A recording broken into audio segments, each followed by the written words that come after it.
Hello, ladies, gents, and faery rants. My name is Cedric. This is Cedric's Library, and today we will continue my little series in which I elaborate how to build the different For Honor characters in my own TTRPG I am currently cooking up. Today, it's Conqueror. Now, at level 1 as a Conqueror, you start with 1d10 plus your Constitution modifier as your HP. Your primary ability is Strength. Your saving throw proficiencies are Strength and Constitution. You are proficient with light and medium armor. You are proficient with shields. And you are proficient with flails. You can also choose 2 of the following skills to be proficient in, as always, which are Intimidation, Athletics, Deception, and Perception. And at level 1, as with the 2 previous ones, you can choose one of the following Tier 1 feats Conqueror has in 44 matches, being Conqueror. As a bonus action, you can activate this ability to gain advantage on Intimidation Charisma saving throws for 1 minute. In addition to that, you gain +2 damage on your first attack for 3 rounds. This is usable once per round and a number of time equal to your strength modifier. You regain all spent uses after a long rest. Then you have Body Count. Killing a soldier or minion grants you 1d4 of healing. This is usable a number of times equal to your Constitution modifier, minimum of 1, and you regain all spent uses after a long rest. And lastly, you have Speed Revive. If you stabilize an ally, they get on their feet immediately, not having to spend any movement to stand up. Meaning, normally, if you are downed in a combat situation, you need to spend half your movement to get up on your feet again. With this, you don't. And, special for Conqueror, as a bonus action or as a reaction, you can bash an enemy with your shield, pushing them 5 feet away. This is counted as an unarmed attack in terms of attack roll. At 2nd level, you get the Full Block ability. This is special for some heroes because, full blocks, not everyone has them. Full Block. Instead of making an attack, you can instead enter a stance of protection. In this stance, your AC is boosted by +3, you have disadvantage on dexterity saving throws, and your movement is reduced to 10 feet. Grapples and shoves can push you out of the stance. If you are attacked in the stance and don't get hit, you can retaliate with a flail attack as a reaction. You can use this feature a number of times equal to your Constitution modifier and regain all spent uses after a long rest. Now, level 3 is always where the most things happen, because you get your subclasses, and for Conqueror these are Way of the Criminal, Way of the Redeemed, and Way of the Juggernaut. Let's start with Way of the Criminal. At level 3 you can reroll your initiative once per long rest. In addition to that, you get 10 feet of movement for your first 2 rounds of combat, meaning you are just way more reactive. You get more movement, you can double your chances in being one of the first ones to attack.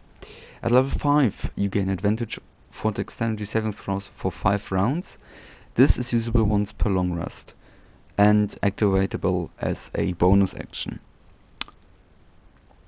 At level 10, if you roll a 16 or more on your initiative, you gain an additional attack for your first round. This is just to play in this fantasy of you are street smart, you know how to combat other people, you just get your advantage from when you get to hit really early. And at level 15 you can give yourself advantage on up to 5 attacks per long rest, which is just basic. Now, Way of the Redeemed.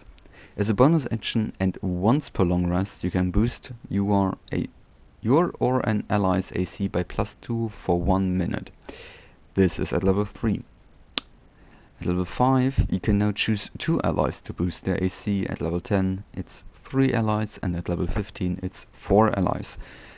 Fairly simple, but I think this is enough for this one, because AC boosts are hell of a lot stronger than you might think. Now, Way of the Juggernaut at level 3. Twice per short rest, you can try to goad an enemy that you can see within 60 feet of you.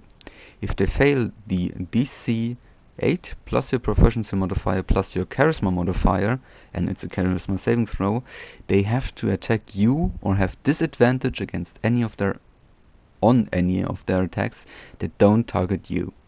The goaded condition lasts for 2 minutes, and you get a +2 AC boost for the duration against that creature, meaning you can goad them, and if they fail, only if they attack you, you get +2 AC.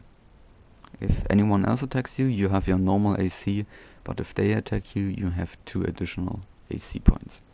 At level 5, you can now goad 2 enemies. At level 10, it's 4 enemies, and at level 15, it's 6 enemies. Again, fairly simple, but I think this is quite enough. At level 4, you gain your ability score improvement. At level 5, you can choose one of the tier 2 feats Conqueror has in 4v4 matches, being Juggernaut. For the next 2 minutes, your movement speed is reduced by 10 feet. You gain +2 AC boost for the duration. This is usable as a bonus action and once per long rest. Feared Looks. You throw a flash grenade up to 20 feet that blinds creatures in a radius of 5 feet of the impact point for 2 rounds of combat if they fail the 8 plus your strength modifier plus your proficiency modifier dexterity saving throw. This can be activated only once per long rest. And Shield Basher. Your shield bashes now deal 1d4 blunt damage. Before they didn't deal any damage. Now they could deal some damage. A little bit of an extra damage. At level 6 you gain an ability score improvement. At level 7 your full block ability now can hit every enemy within 5 feet of you when you retaliate. Meaning before on your full block ability you could only hit one enemy, the enemy that attacked you. Now all enemies around you can get hit as well. At level 8 you can now spend one action to charge up an attack that deals 3d8 on your next turn. If it connects, this can be interrupted, meaning you basically sacrifice 2 turns for one charged attack that deals more damage but has the threat of being interruptible. At level 10 you can choose the one of the next 3 feats, being the tier 3 feats Conqueror has. You have Punch Through. If you miss the enemy by 1 AC, you still deal 1d4 blunt damage. This is usable a number of times equal to your strength modifier, minimum of 1, and you regain all spent uses after a long rest. We have Pugno Mortis. As an action you can throw a bomb up to 20 feet from you. This bomb explodes in a radius of 10 feet, dealing 3d6 force damage. The damage is only dealt when an enemy or ally in the explosion radius fails a DC 8 plus your dexterity modifier plus your proficiency modifier dexterity saving throw. This is usable once per short rest. And then we have Heal on Block. If an enemy misses you by 1 AC, you regain 2 HP. And at level 12 and 14 you get 2 more ability score modifiers. At level 15 you can get the last feat, which are the tier 4 feats Conqueror has in 4v4s. You have Catapult. As an action you call in a catapult strike up to 60 feet away from you. Creatures within 25 feet of the impact point must make a DC 8 plus your charisma modifier plus your proficiency modifier dexterity saving throw or take 76 blunt damage. This is usable once per long rest. Sorry, constitution modifier. It's constitution modifier, not charisma modifier. We have regenerate. If you are in combat, but no enemy is actively involved with you, meaning no enemy is actively trying to hurt you, you regain 1d6 HP at the start of each of your rounds. And we have uninterruptible. As a bonus action, you can activate this feat, granting you 2 minutes in which your charged attacks can be interrupted. This can be used twice per long rest. Now at level 18, as always, we get the last ability score improvement, and at level 20 we have the capstone ability. As a bonus action, you can activate this feat, granting you 2 minutes in which your charged attacks can't be interrupted, and deal 4d6 damage now. Meaning, if you take uninterruptible and reach level 20, you efficiently gain this feat twice, plus at level 20 you gain extra damage, which in my opinion is good enough. Now this was Conqueror. And the next and final one of the original 4 characters in the Knights faction will be Lawbringer, and he will be next week. So if you're a Lawbringer main and want to know what I do with your boy, chime in next week. We will look at him there.